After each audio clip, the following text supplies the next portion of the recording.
going to look on how to simply prepare now for the final examinations or the final exam. So this video is applicable to each on the other side for that matter who's looking on preparing now for the final exam. So what I want you to note before we can just go into this is that as the name is very clear, or what we normally call it the final exam, this shows the importance and the diligence that you have to put in terms of preparing. You cannot just go into a final examination with just the old ways you used or the old study techniques that you've used in terms of study. So you need to simply add value to whatever that you are doing and improve where you lack throughout the year.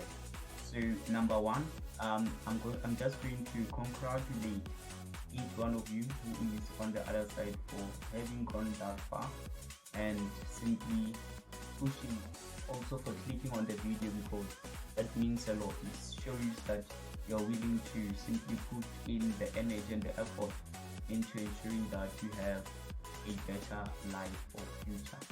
So that is what I just wanted to get out of the way in relation to the final examination. So the actual stuff, number one is you need to have a study timetable. So I want to simply get into the things and the things in relation to a study timetable, because when we talk of a study timetable, it has to do with many variables. For one, you have to simply be able to stretch out the amount of time you're going to spend on each subject. Number two, you need to simply have a way in which you're going to approach each subject. So have a study timetable, and yeah, if you want me to simply show you how I made mine, please comment down below and I'll get onto that. So number two, in relation to the preparation, you need to prioritize the core subject. So what do I mean by core subject? I'm simply relating to subjects that can lead to a career. So for instance, my core subjects are math, physics, life science and economics. So those are my core subjects, and that is where mainly what I would say university related requirements or criteria are based on. So you need to simply prioritize your core subject, and in relation or still on the matter of core subjects, you also need to simply identify where you struggle on each subject, because it just doesn't make sense for you to focus on something that you know and simply spending less time on something that you don't actually understand. So prioritize core subjects and make more time for those difficult ones.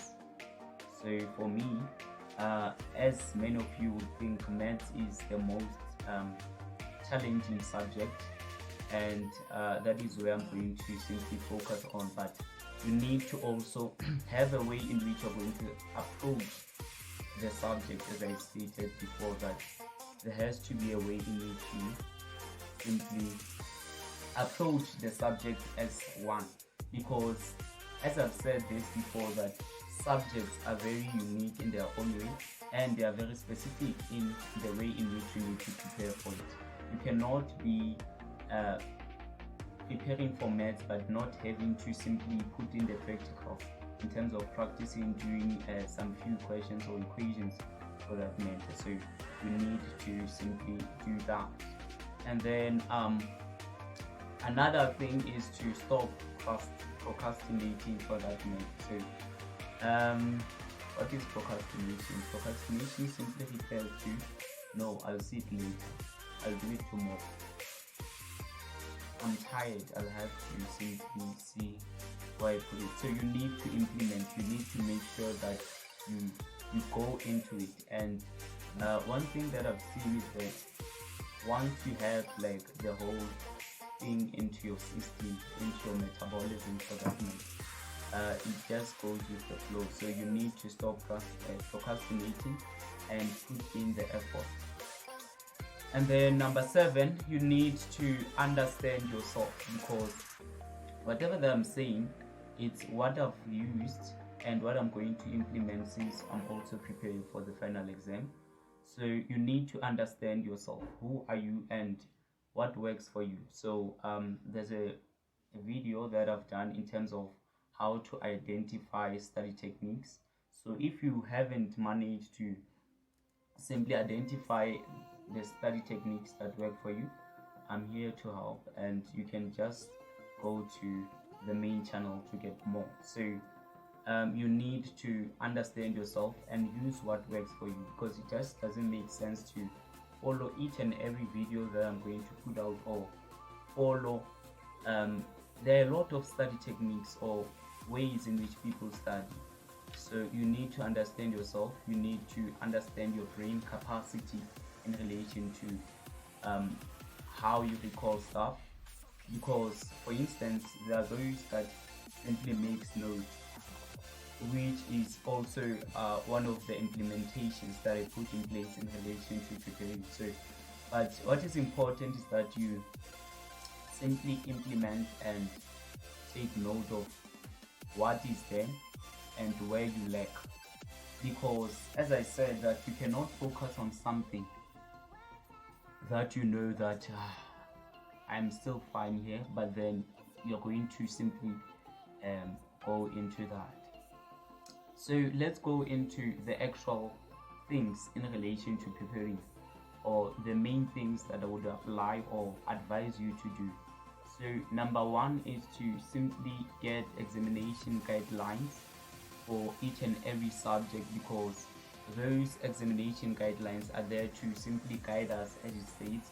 So you need to have an exam guideline. You cannot be studying for final and not have an exam guideline. You need to have an exam guideline. So they are available on the Basic Education website.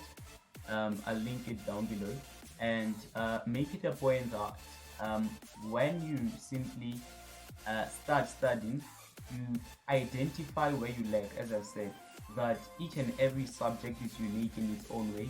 For instance, if we were to simply look at mathematics, there are a range on which now they manage to categorize the subjects and the marks for each topic. So you need to understand that the exam guideline is there to guide you, as it states. So you cannot be making a timetable without an exam guideline, because that is where you have direction, because in your theoretical subject it guides you in terms of definitions to what you want and what to simply follow.